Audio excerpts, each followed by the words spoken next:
I am delighted to be here today to participate in the Silver Jubilee celebration of your esteemed publication.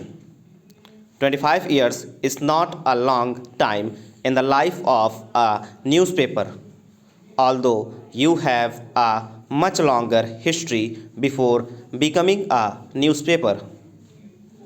I wish you a long future and many years of purposive and socially useful journalism. I compliment all those who have been associated with this newspaper on this occasion.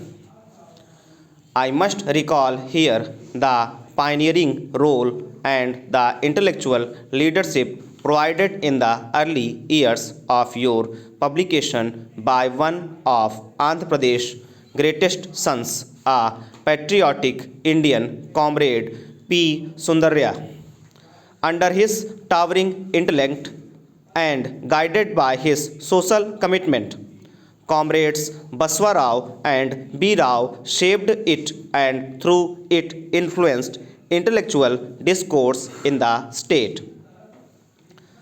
Andhra Pradesh has been fortunate to have had several generations of patriotic and forward looking leadership, both in government and in opposition. I have just unveiled the statue of our revered former Rashtrapati. He was a freedom fighter, a political visionary, a keen administrator, a highly admired parliamentarian and speaker, and a respected first citizen.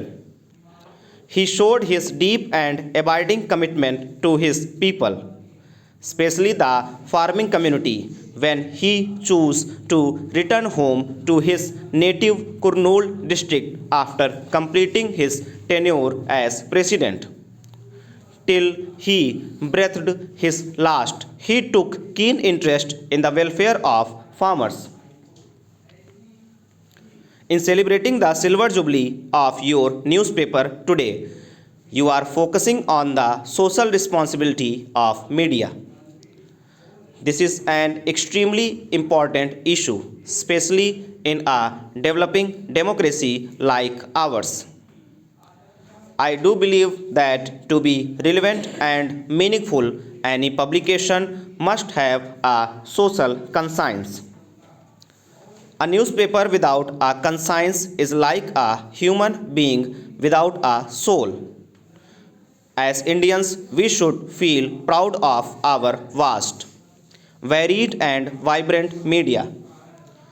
This is a national asset and a pillar of strength for our democracy, which has been made richer by the plurality of our free press. In a diverse nation of a billion people, there are bound to be differences in taste and opinion, differences in attitude and ideology, differences in linguistic and political preferences. The plurality of our society is reflected in the diversity of our media.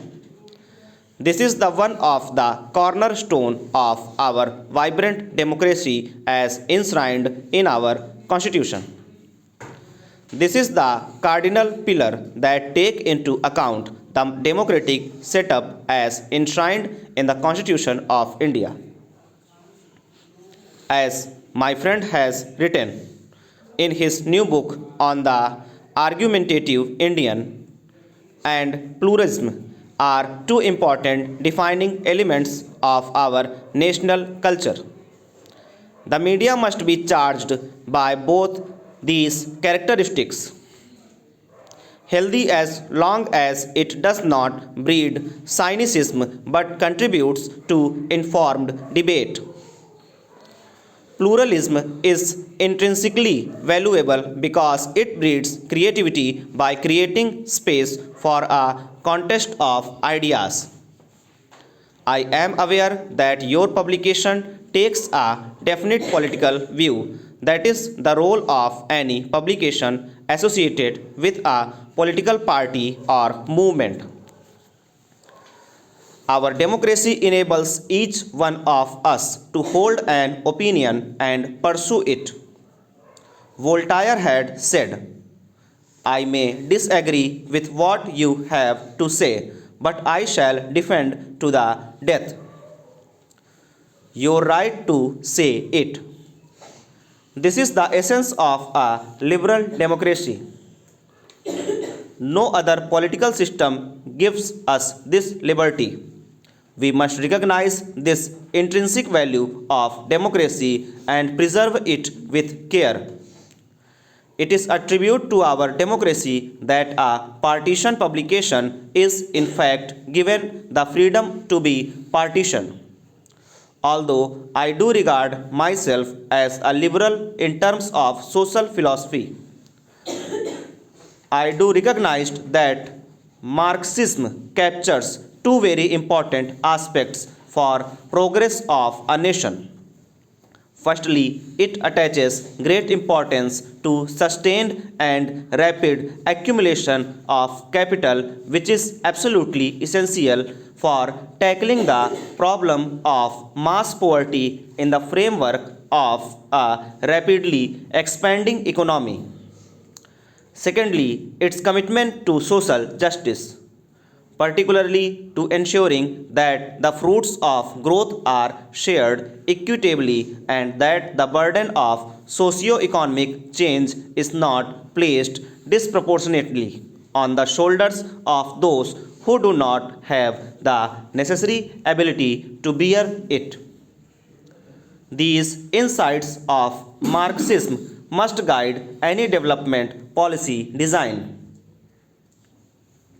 I have always believed in the importance of a free press. It is the ultimate check against the tyranny and authority.